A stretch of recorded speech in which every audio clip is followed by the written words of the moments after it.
الحمد لله رب العالمين والعاقبة للمتقين والصلاة والسلام على سيد الرسل وخاتم النبيين وعلى آله وأصحابه أجمعين. أما بعد فأعوذ بالله من الشيطان الرجيم. بسم الله الرحمن الرحيم. رب اشرح لي صدري ويسر لي أمري واحلل عقدة من لساني يفقهوا قولي. Respected elders, brothers and sisters in Islam, Assalamu alaikum wa rahmatullahi wa barakatuh.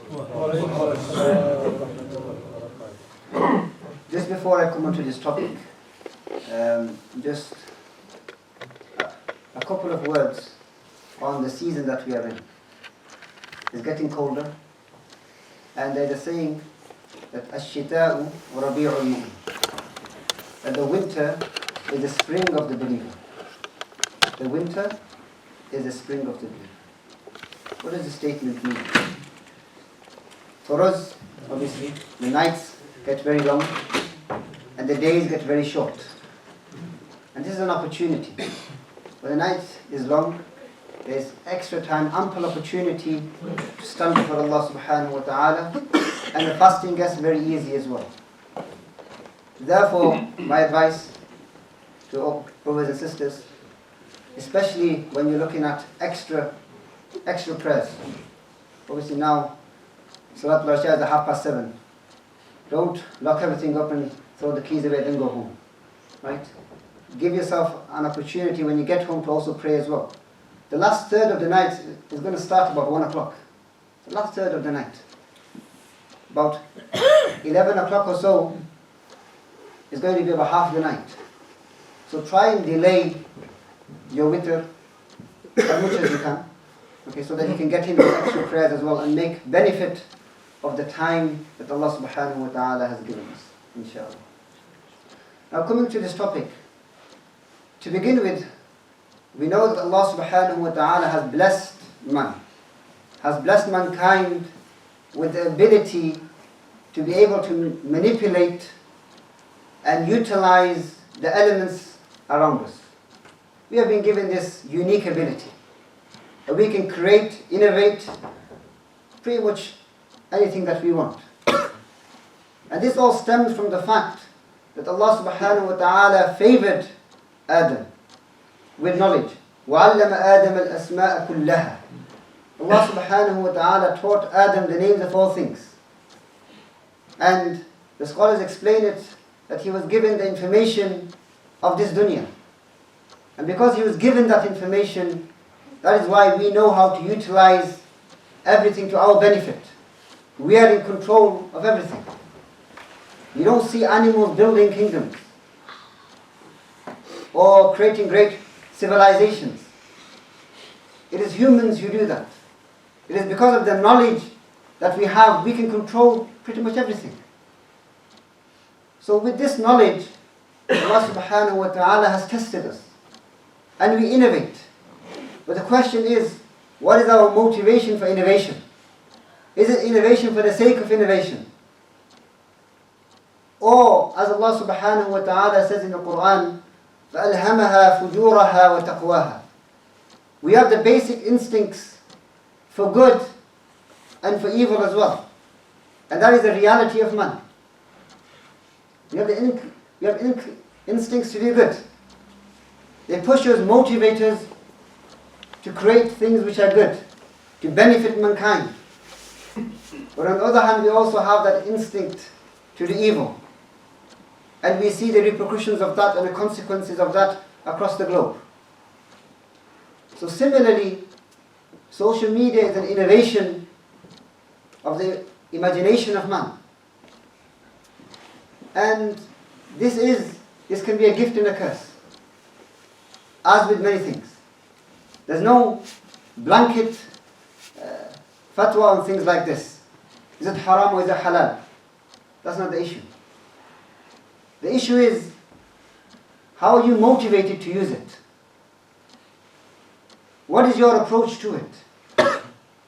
What can it be used for? What are you using it for? These are questions that we really need to be answering. Communication is obviously key. Communication is so key that Allah subhanahu wa ta'ala, He taught man to be able to communicate in the best way. الرحمن علم القرآن خلق الإنسان علمه البيان. Allah subhanahu wa ta'ala mentions this fact right after He's mentioned His attribute of mercy. There's a connection there. Allah subhanahu wa ta'ala was so merciful to us, He gave us this ability. And so mankind has communicated. And now we are able to communicate much more efficiently, much more quicker. Yet the reality is this, that though we are able to communicate very quickly, the quality of communication has decreased. In the past, if you wanted to talk to someone, you had to leave your house, go and meet them, face to face, sit with them, and talk to them. Or you have to write them a letter, which could take days and weeks to actually reach them. And now, you want to speak to someone, is at the push of a button. Yet how do we use it? Where's that quality gone? Take Eid for example. Those who are much older than me as well, and I also recall, whenever it was Eid, you had to go out of your way to meet people. Go to the house, say Eid Mubarak to them. It actually meant something. Now all of that has been reduced to a generic message which is just forwarded on to everyone. Communication is there. Now you've said Eid Mubarak to maybe 200 people or 1,000 people. Yet what is the value of that communication that you sent? How much thought was behind it? Or was it simply a formality because everyone's doing it, I also need to do it as well? So yes, communication has increased. There is efficiency, great efficiency. But the quality is not there. Where's the love? When things could have been said in paragraphs are now reduced to a simple emoji. That's it. That is the extent of communication between people. So yes, there's ease of communication. Where's the quality of communication? And the fact of the matter is that this technology is extremely invasive. Prior to this, we have etiquettes of meeting someone. In fact, the Quran goes into detail. يا أيها الذين آمنوا لا تدخلوا بيوتا غير بيوتكم حتى تستأنسوا وتسلموا على أهلها ذلكم خير لكم. And he goes on. That don't go to somebody's house, don't enter into someone's house until you've knocked, until you've got permission, then say Assalamu alaikum, then enter into their house. Now those boundaries of privacy have vanished. A person sitting at home, there's no knocking. You enter straight into their house. Through your ability, through social media, through text, through a phone call, etc. So that element has completely gone. The Messenger sallallahu alaihi wasallam said, if you go and you knock once, you get no answer. Knock again, you get no answer. Knock again. And then what? Then what do? Then you leave. You wasn't given permission. A person is not obliged to answer his door. When he's inside his house, that's his private time. He is with his family. And he's spending quality time with his family. Maybe he doesn't want to speak to you at this moment in time. Yet now we think, because I've sent you a message, and I know you've read it, you have to answer it. You have to drop everything because I've sent you a message. Yet, if you went to somebody's house, you knocked, and they didn't answer, you walk away, and you can't feel sad. You can't feel upset at the person, oh, he didn't answer the door for me. He's not obliged to answer the door for you. So because it's so invasive, we feel now we have a right, an extra right on people that didn't exist. And we feel upset with people because they didn't answer my text when I sent it to you, my message, my snap. That's his time. He has a right to that. It's a different thing when you meet somebody in the street in the masjid. That's completely different. Now he's in a public place. But when you intrude upon his family, you don't have that right. And so therefore, when you have this media, when you have this ability at our fingertips, you need to understand, what are you doing? The other point is that when you send a message, you don't know what state this person is in. You have zero idea. It's different when you meet someone, you can tell straight away, maybe there's something wrong. But when it's a message, a DM, you don't know. And maybe what you are about to say is going to be harmful to that person at that very specific time, because of the condition that he is in and the situation that he is in. So social media brings with it many issues and many challenges. So yes, though we are able to communicate very easily, and communication is good, yet too much communication is also not good. The default, in fact, is to stay silent. As the Prophet ﷺ said, that whoever believes in Allah and the last day, then let him speak good or remain silent. This is it. Social media has given every single person the ability to express their opinion on every single matter. In fact, there's a general encouragement that you should express your opinion on every single matter, even on stuff that you don't know. And suddenly you feel you know. But he's saying something, but I want to say something as well. And it doesn't become about what you know, it becomes just simply is noise. Everyone's saying something, I need to say something. And people are being led very, very easily. And that's why you will see, though there's a lot of communication, there are a lot of messages, there are a lot of tweets, there are a lot of posts, 99% of it is nonsense. And the reality of the matter is, if that same conversation was happening in person, many of those people wouldn't have said anything. So, my rule is this. If it's something you wouldn't say in person, don't say it. If you know, if that individual was stood in front of me, I wouldn't say it. Then why are you saying it behind the keyboard? It has the same effect. It has the exact same effect. So, فَلْيَقُلْ خَيْرًا. Say something good. If you can't, and you know you're not going to be contributing anything positive, stay quiet. Because at the end of the day, it's not about likes, it's not about shares, it's not about retweets. It's about what the two angels are writing down. What are they liking? That also matters. Is the angel on the right actually liking what you're saying? Because if he is, he's going to be writing them down. If he's not, then the one on the left will be very busy. Allah subhanahu wa ta'ala says in the Quran that on the day of resurrection, every single individual will be given his book. And it will be said, اقرأ كتابك. Read your book.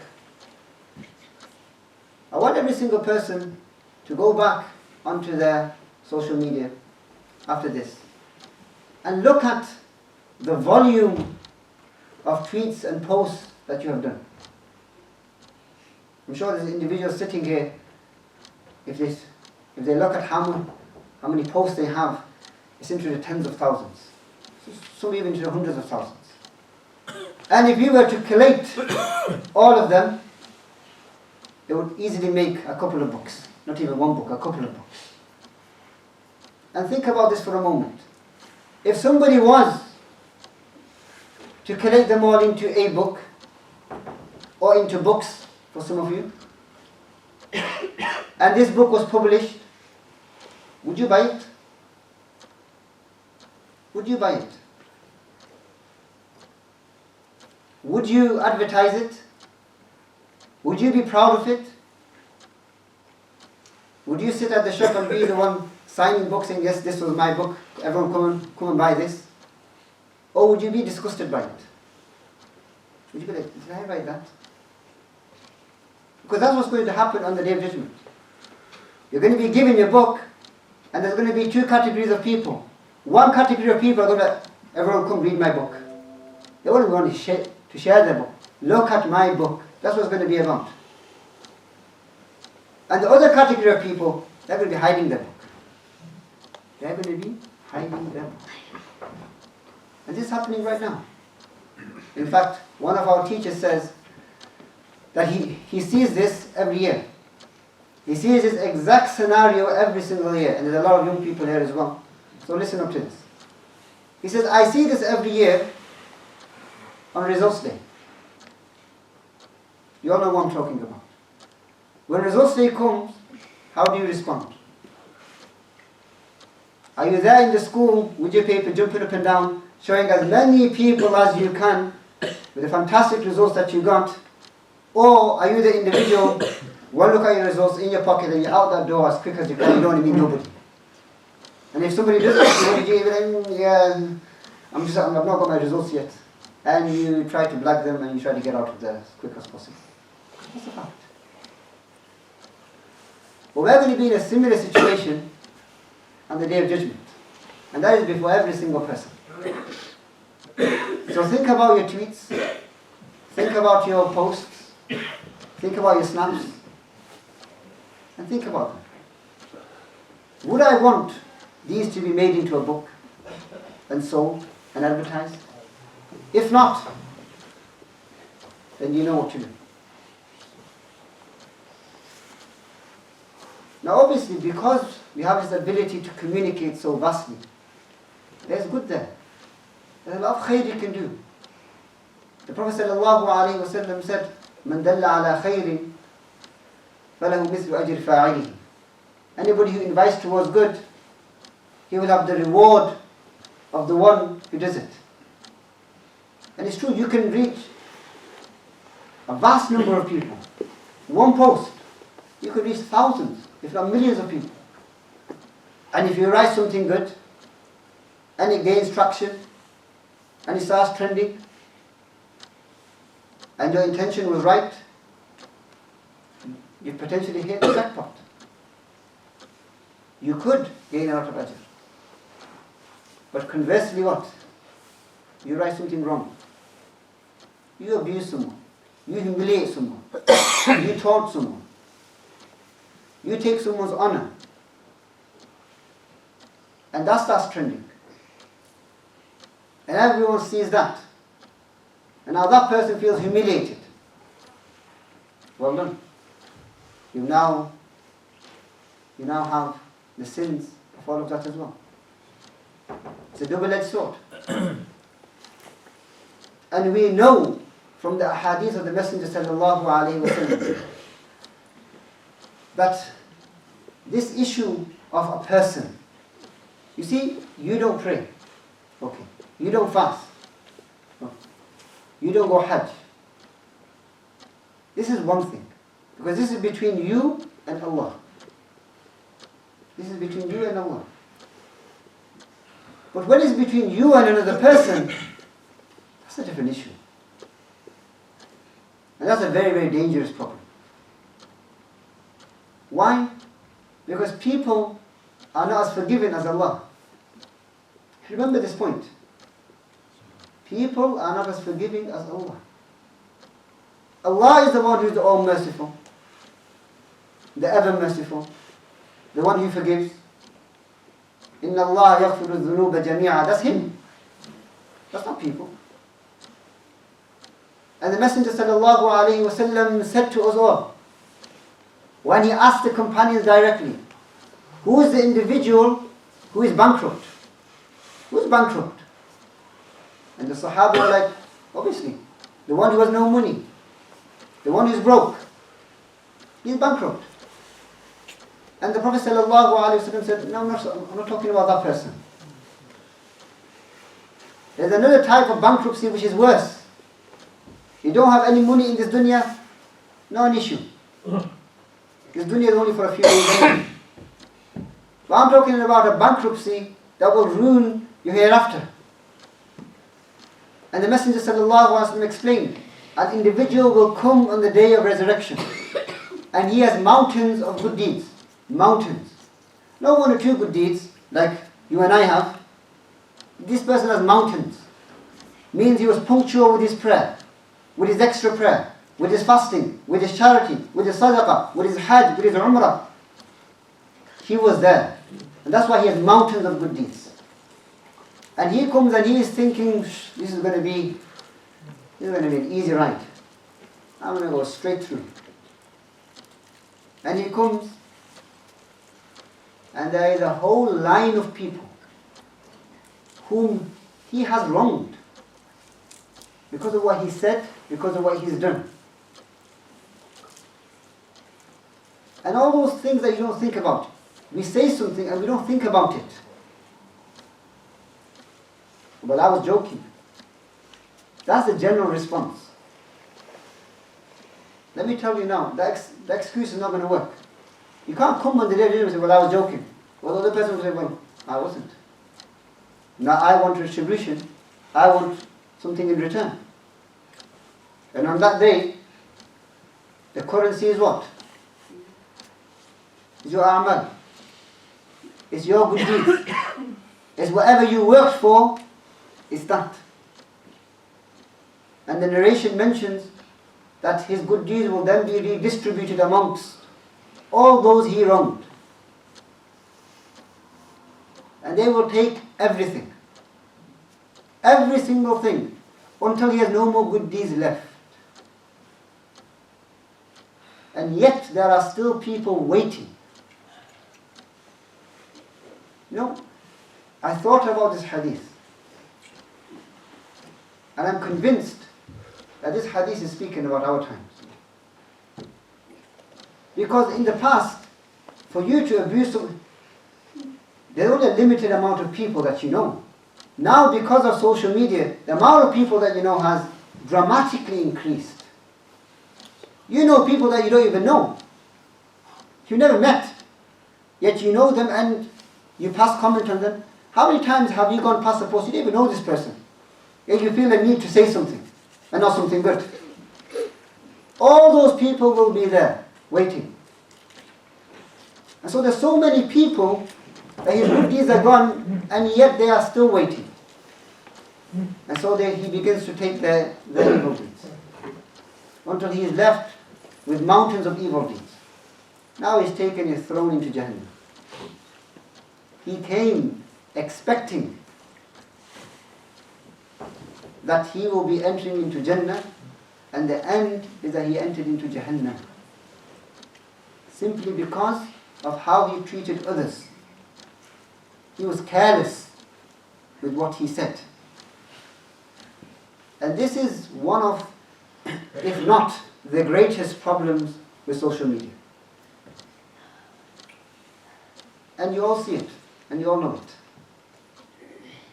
That people just have a desire to say something with regards to anybody else. Something negative. And then there's the issue of what you post yourself. Again, you can post things about yourself which are positive. Yet how many times do we see on social media people posting with regards to the negative things that they are doing, sins which they are doing? The Prophet ﷺ spoke about an individual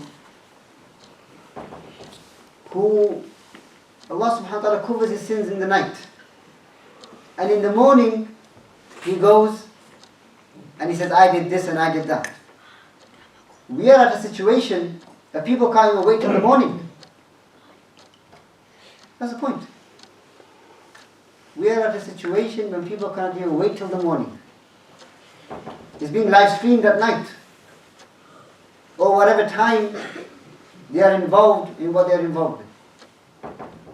So what do you think of that person? As the Prophet ﷺ said, that every single one of my followers will be forgiven except those who expose their sins. The Messenger sallallahu alaihi wasallam has given us good news. We're all going to be forgiven except the one who exposes himself. And this has become a tool for some to do that. Why they do it, that's obviously a different issue. What's the motivation? What's the need? And even when it comes to good things as well, brothers and sisters, we need to be extremely careful. I know so many brothers and sisters who post every facet of their life. This is not helpful. Understand this point. Not every single person who is viewing your posts is a fan of yours. Not every single person who views what you post is a well-wisher. That is a fact. And if you think otherwise, you're being extremely naive. So therefore we have this concept in Islam of ayn, of the evil eye. And the Messenger sallallahu alaihi wasallam said, this is haqq, this is true. So when you post certain aspects of your life which cause envy in others, then that will have an effect on your life as well. You don't need to post every day new pictures of your children. You do that.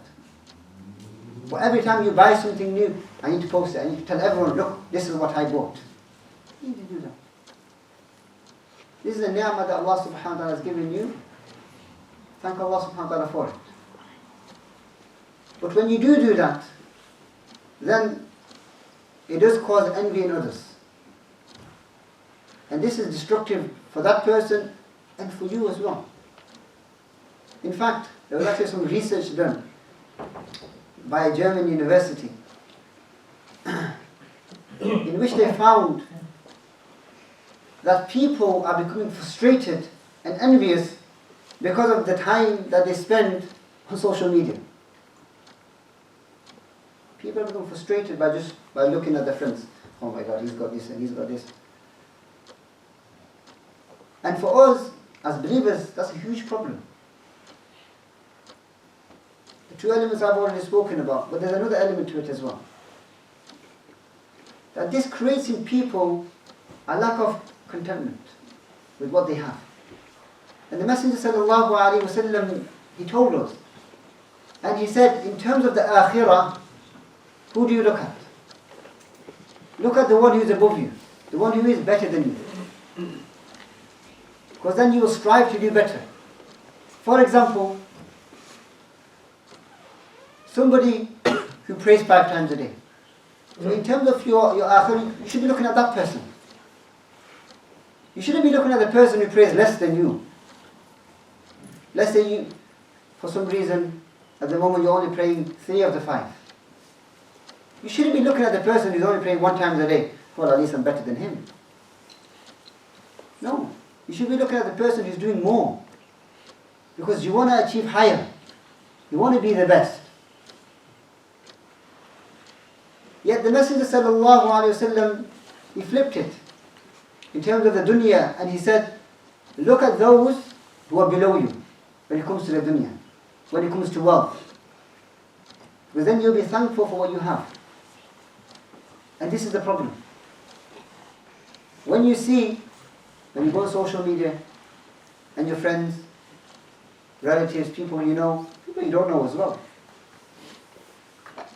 Everyone's showing, I went here, I went there, I've got this and I've got that, and these, but I've got nothing. Allah subhanahu wa ta'ala is not giving me anything. And that person becomes ungrateful. And he doesn't focus on what he actually has. When you actually have much more than many others who live on this earth. So, these issues have become prevalent. And everybody is looking, it's become a competition. In fact, what the research actually goes on to suggest that people look after this, and then they'll go and they'll try to make the same snap, the same post, showing that they've got it as well. That's what's actually happening. You see your friend, they've done something, they've bought something, they went somewhere, you'll go and do the exact same thing, so you can also post it. And I was there as well. Well done. You both competed in terms of the dunya, what we achieved, pretty much nothing. But you feel good. I've got what he's got, I've experienced what he's experienced, and that's it. So envy and looking at what other people have and what you don't have is another serious issue when it comes to this. Another thing is the issue of what's now actually a term being coined for it, virtue signaling. And this is actually a really interesting one. Obviously, certain people are using it for different reasons, but the concept for us is actually a really interesting one. Virtue signaling. When you post something, so other people think you're a good guy. We already have this concept in Islam. It's called riyah. It's called showing off. Okay? And again, you really need to think about the posts that you like and why you like them and why you retweet them. Let me give you a simple example. I'm sure many times you've gone past a post where it says somebody has passed away. Okay? What do? You like it or you retweet it. Okay? And he says, please make dua for that person, etc. It's a nice message. Spread it good. But I want to ask, just ponder on this point. How many of us, okay, we've liked it, how many of us have then just stopped, put down the phone, and actually raise your hand and actually make dua for that person? How many of us actually do that? Yes, you've liked the post. Now everybody knows it's going to come onto their feed. You've liked it. Okay, oh, mashallah. You know, he also has concern for other people.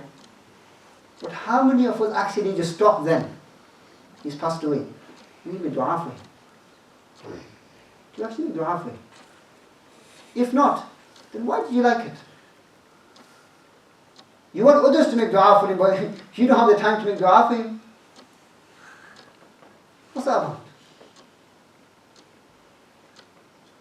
So, anything that you post, you need to be asking yourself, why am I doing it? What is the reason for it? Am I just indicating to the people, look, I'm also a good guy? So people look at, mashallah, you know, every couple of weeks, you like a hadith here and an ayah of the Quran there. Do you actually read the hadith or you say, it says hadith, okay, I like it. The ayah of the Quran, I just like it. It simply becomes a formality. People just liking stuff. And everyone else is thinking, mashallah, this person is good. And you feel good. Feeding your ego. That's what it becomes. And it becomes very easy to show off. Very, very easy. You come to prayer, that's also on Twitter as well. Any good action that you do, by the way, the only reason I keep referencing Twitter is probably because that's really the only one I really use. Okay? Not because I have anything against any of the other platforms, by the way, yeah? Which is actually kind of good because it's one of those platforms which I actually feel still has something to it, some substance there. A lot of the other platforms I just see, it's all over the place. And it's a load of nonsense. Okay? And I just feel like on Twitter there just seems to be more of a... Yeah, there's more of a serious nature to it, but there's more adults have it. Anytime I ask any children, have you got Twitter? Just look at you think, what's that? Okay? So, that also tells, okay, what social media platform you're on. Straight away. Why that specific one? Now if somebody asks me why on Twitter, I can give an answer straight away, why that one? And why not this one, why not that one? Well, ask yourself that question as well. Some people are on 5, 6 social media platform. I don't know how you keep up with it, by the way. I have zero idea. Okay? I can just about keep up with Twitter. But what's the reason? What is the reason you're on 5 or 6? By the way, it's mostly the same group of friends who are on each social media account. So if you said hi to them on Twitter, don't you say hi to them on Snap as well? I mean, it's the same thing. What is this need? That there's a new platform I need to be on. Okay, then I need to be on the next one, and the next one, and the next one. You say, I have to have it, because everyone's got it. Everyone claims, I'm not sheep. You know? I don't just follow the crowd. I can think for myself. That's what everyone thinks. But practically speaking, we're all pretty much sheep. Most people will just do what everybody else does. Because it's difficult to step away from it. It is extremely difficult. But this is where the battle comes in. Again, one of the main problems that I personally find is this issue of sharing things which are false, forwarding things which are false, and it's become so easy. You would never, in 100 years, share as much as you do if you didn't have social media. There's a piece of information, and it's false, and you send it to all your contacts. Now the Messenger sallallahu alayhi wa sallam, he said, كَفَى بِالْمَرْءِ كَذِبًا أَنْ يُحَدِّثَ بِكُلِّ مَا سَمِعَ. It is sufficient for a person to be declared a liar if he passes on everything that he hears. It is sufficient. This person is a liar. Why? When you just look at something and you pass it on, you have no idea where it's come from. Well, he shared it with me. So, see, in Islam, every single individual is responsible. You have agency for your actions. It's not sufficient and it's not enough for you to say, he told me. So, or she told me. And what? Is that person an evidence for you? Didn't Allah subhanahu wa ta'ala give you eyes, ears, and aql? Why didn't you utilize it? Before you send anything forward, whether it's to do with this dunya, whether it's to do with Islam, whatever the information is, it is your duty, your responsibility to verify that. If you're not sure, you don't pass it on. Simply yes. You don't. We have a different problem, which is worse than this. We have an issue where if something is false and a person shares it, okay, and suddenly it starts trending, and then people are actually telling him this is false, he's not willing to take it down. This is belligerence. The first, okay, you can say, no, I actually didn't know. But when somebody tells you this is wrong, now a person looking, well, I've got a couple of thousands of likes here. Do you want to sacrifice all of that for the truth? Nah, leave that. Think about that for a second. That person has no defense. By the way, the first person also has no defense when he just passes on, because the hadith of the Muslim is clear. You have a responsibility. But he has more of a defense, quote unquote defense, than the second individual who has been alerted to this fact. This is patently wrong. And he doesn't. Then ask yourselves, what is his motivation? I think his motivation is clear. It is that idea of being famous. Oh, everyone liked my post. Everyone's sharing it. It lasts what? Maximum an hour, maximum a day. To be honest, anything in technology time, news time is very short. The lives are very short on that. Any story doesn't last long. We've had major stories in the past year. A couple of hours, it's gone. People for that 5 minutes, 10 minutes of fame are willing to lie. That's what it's for. So again, brothers and sisters in Islam, questions you have to ask yourselves. No one's going to police you by them. No one's policing you. Anyway, social media is something very difficult to actually police. But for us, you see, this society that we live in, there is an element of concern for the horizontal consequences of your actions. They do have that element of concern for that. When you say something, is it going to affect somebody else? Okay? But generally speaking, this society has no concern with regards to the vertical consequences of your actions. Meaning the effect is going to happen, the effect is going to have on your relationship with Allah. Society doesn't look at that. But we have to look at that. Horizontally as well, and vertically. The Messenger ﷺ, he said, now speaking the truth leads to righteousness. Speaking the truth leads to righteousness. And righteousness leads to Jannah. And a person, he continues to speak the truth until he is written with Allah as a person who is truthful. When you keep doing something, you're going to be recognized for that. And when you're recognized for that by Allah, that's something special. Allah recognizes you as a truthful person. And you're written as a truthful person. The opposite is also true. Lying starts with what? Lying leads to sin. And sin leads to Jahannam. And a person, he lies and he lies and he lies until he is written with Allah as a liar. You might think, this is only one lie, the one mistake, doesn't matter. But that's how it begins. Everything begins with the first step.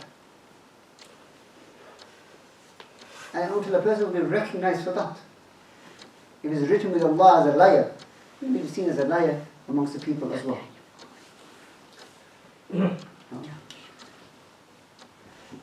5 more minutes. To be honest, this topic is so vast. Okay, and you can come at it from so many angles. And I know 100% I can't do justice to this topic. Okay? But whatever I've said so far, I ask Allah subhanahu wa ta'ala gives us all the tawfiq to understand and act upon it. Last thing, I'll share, we only have 5 minutes and I'm sure everyone's tired. Is the element of social media and education. Now, to be honest, I'm quite blunt when it comes to this. I don't understand. I don't see the reason why a child in primary school or high school needs to be on social media. I don't know. Call me old school, call me old, whatever you want. I don't understand. Why does a child need to be on social media? You know, there is no benefit in there for them. And the small benefit that there is not worth it. It is not worth it. And this is where, frankly speaking, parents have to take a much more active role and a much more stricter role. I've met so many parents, well, my child wanted it. That's not an answer. That is not an answer. We need to be educating our children. Make them understand. Just because, like I said, just because everybody has something doesn't mean your child has to have it as well. They don't. Simply they do not. And the dangers far outweigh the benefits. There's some serious dangers involved. And then you have others which are maybe not that bad. The serious issues we all know of. Their ability to now communicate with people you don't know. And frankly speaking, most parents don't have that eye on their children. How many of you sit with your child if they're playing on the PS4 or any form of console? And they're playing online with God knows who across the world. Are you sitting there with them? Are you monitoring that conversation? No, you're not. Similarly, if they have access to social media, are you really going to sit there and go through their messages? Parents will, I don't have time for that. And just as their friends in their vicinity are important and you should be keeping an eye on that, their friends online are equally important. Who are their friends online? What do you know about them? What kind of conversations are they having with your children? The Messenger ﷺ spoke about how a person is on the religion of his friends.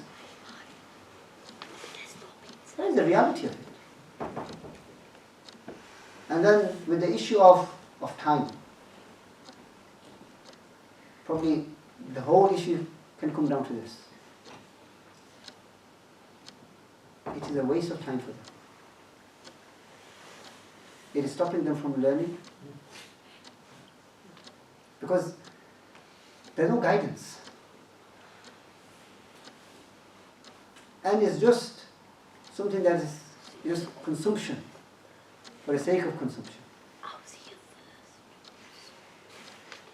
And there is data to suggest that those children, students who are spending excessive time on social media, etc., there's a dip in academic performance.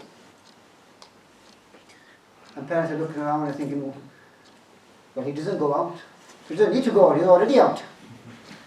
He's halfway across the globe, or he's in his room at the same time. So just because your child, those of us who are a bit older, we know, like, you'll tell your parents, I'm revising, and you'll be in your room. Not revising. 2, 3 hours, 4 hours. Do you really think a child is sitting in one place for 4 hours? I mean, I'm not saying those children don't exist, but those are like the angels. The majority of children will sit 5 minutes is more than enough. Sit down 100.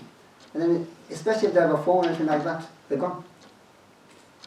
And the moment that they're thinking, mashallah, our son, such a hard worker, he's in his room, he's been there 4 hours. And then they also play it on, they'll come down, oh, I'm so tired, they're being violent, can you make me something? Yeah, sure, come sit down. And you feed them, you're so happy. Then the grades come in, like, oh, what's happening here? What do you think is happening? You cannot. To be honest, this thing here, subhanAllah, it is destructive for children. Just full stop. Anybody who's in high school who has a phone, I don't understand why. I've had so many conversations, but I don't understand. What is the need for a child at this age to have a smartphone? Do you know what they can access? And I'm not going to go into that topic, but parents need to have serious conversations with their children. Okay, I work with children, especially that age group, and I have frank conversations with them. I'm not going to repeat them here today, maybe another time. But you need to understand this. Through that, they have access to everything. Okay? You need to teach them responsibility before you can give them stuff like this. It's not a case of throw them into the deep end and they'll learn to swim kind of thing. It's not that. These are your children. This is the future that you are playing with. And when children do go then off the wrong path, and then You'll be at the mosque, need help. No, we needed to help him. Where were you when he needed you? You want to fix things, but instead of fixing things, let's not break them in the first place. So brothers and sisters in Islam, there are many benefits from the use of social media. Everything in moderation. Okay? And everything for something positive. But be wary, be very cautious. Okay? And do your research as well. Read. Everything is at your fingertips, but nobody wants to read it. But that's the sad fact. That's the sad reality. There is so much access. There is so much access to knowledge these days, yet nobody wants to learn. Everybody wants to look like they're learning, but nobody actually wants to learn. We ask that Allah subhanahu wa ta'ala makes us of people who are sincere to Him. We ask that Allah subhanahu wa ta'ala He protects our families.